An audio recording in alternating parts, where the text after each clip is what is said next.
Martin Popoff back again with another edition of Reliving Old Reviews as a Useless Tool of Confusion. This is kind of a cool one because I just knocked off my latest audio podcast episode.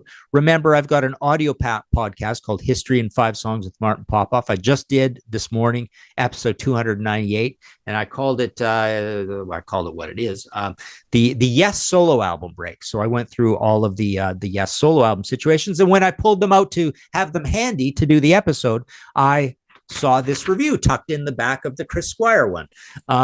So I thought, oh, this is a good episode of this. The Chris Squire album, where is it here? Hang on. There it is. Fish Out of Water. Love this record. I think it is my favorite of the 5 Yes solo albums that came out in 75 and 76 when Yes was taking a break between Relayer and going for the one. But let's see what this review has to say. Oh, yeah, that's right. So this review, it was tucked in the back of my records, but that review is actually part of the ad that they made for it. So you would see this in the UK sometimes where they would take reviews and stick them right into the ads. And so there's a crudely cut out version of the review made into the ad for this. I'm not going to quote it here, but I did in my episode, so I had this handy. But you can get the Yes, a visual biography, 68 to 81, big hardcover book, full color throughout. This is my Yes book. You can get this at martinpopoff.com, and you get the second half, which is also the same thing. But just recently, my old publisher sold to my new publisher copies of Time in a Word, the Yes Story, which is the timeline in quotes book that these 2 big books were made out of. And so as just a less expensive paperback, but you can get that as well. And that's all at martinpopoff.com. Okay, so boy, the type on here is small because so let's give it a shot. Fish Bites Back. So this is reviewed by CW. This has got to be Chris Welch, right? He says, Jimmy Hastings' flute tumbling from the upper to the lower register in the prelude to a piece called Silently Falling is one of the key moments on this remarkable work, for it epitomizes the Chris Squire thinking man's approach to album making. Chris is making no wild claims for his finally completed first solo album, made when the work schedules of the parent group Yes allowed. Playing it back, he says he can hear more faults than perfections, and yet he can be proud of this venture, recorded with friends and associates he respects, who have been an influence on his career. In many ways, the languorous and occasionally explosive music has reflected the peculiar biochemistry of the Fish, as Chris has long been nicknamed. It dates from days when all the members of Yes were forced to share time in the soul bath available, and Mr. Bruford, always among others, was caused to yell, "Oi, Fish!" Squire is apparently slow and thoughtful, and yet moved to outbursts while his bass playing, one of the most distinctive in rock, is both an anchor and scuttling explorer. I love that. Anchor and scuttling explorer, because that's how he sounds in this album. It has long been noted that Chris combines some of the attributes of John Entwistle and Jack Bruce in his tone and attack, but there is also Squire, the composer and singer, who has contributed much to the Yes sound right from their inception. Just how much can be observed in the opening bars of the first arrangement, Hold Out Your Hand, and here old Yes fans will have a shock of recognition as the old rhythm section of Bruford and Squire are reunited. With the close high vocal harmonies and the sound bringing back moments of many small back-of-town gigs before Yes became internationally famous. The precise clipped snare drum beat of Bill's always logical constructions and the sonorous grumbling bass guitars slot back together like old friends resuming a conversation. Wow, there's still more. I'm going to read it, but yeah, absolutely beautifully written review by Chris. Chris is a Yes expert, and he's done Yes books as well. And but yeah, just getting it all right. The vocals are important on here. The beautiful, beautiful production on Bill Bruford's drums, and the growling bass tone, the airy sort of arrangements, and the way the bass and the drums weave in and out of themselves, almost like just ambling down the street. It's really, really a cool album.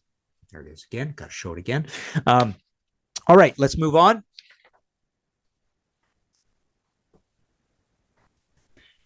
Let's see. Is that where we got to? One of the quirky features of this album, might have read that. Oh, yeah, no, we haven't. One of the quirky features of this album excuse me, a flowing composition and reflective statements is the absence of lead guitar. It's certainly not a bass guitar featurette from A to B. Chris only occasionally hurls in twisting patterns or steps up the backing power, somehow with the aid of his old colleague Andrew Jackman, who played keyboards in Chris's first band, Sin.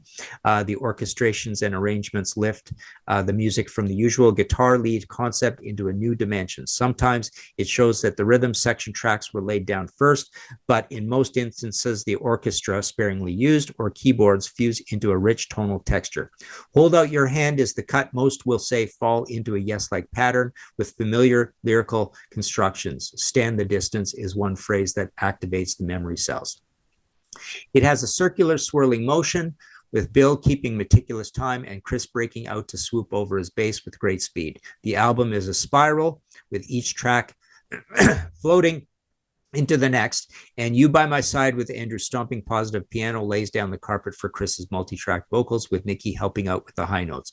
The longest and final cut on side one is Silently Falling, which winds up to a powerful climax after its flute and oboe introduction. After a quiet passage in 3/4 time, it moves into a rock feel and a Patrick Morat's organ solo before the long fade over descending chords. Lucky Seven is the one I used. In my History in 5 Songs with Martin Popoff episodes, we always have a 30-second song clip for the 5 songs, and I used Lucky Seven in that. It's naturally enough in 7/4 with Andrew opening on restrained electric piano, Bill and Chris joining the fun with beautiful timed and placed beats that rock on throughout this most funky of workouts, as Mel Collins solos on tenor and soprano. One of the best moments is when Bill stops his ticking snare drum and allows the hi-hat to carry everything out. Safe is the longest cut, and more unusual time signatures abound, and Chris puts his bass through a phaser as the composition surges forward with great emotion, and the bass stalks around like a caged beast. The strings occasionally bring a Debussy-like calm, and then the Bruford drums forge a glowing pulse until all descends into grumbling electronics. Occasionally, the bass tends to dominate more than it should during this piece, but as Chris says, it's not perfection. It is, however, a leap forward for one of the founding members of a great band. Wow, very nice review, and like I say, far and away the best of the 5 solo albums. As you hear, Patrick Moratz is on here as well. He did The Story of I.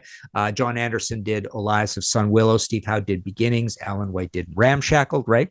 But yeah, really love this record. Love Chris's voice.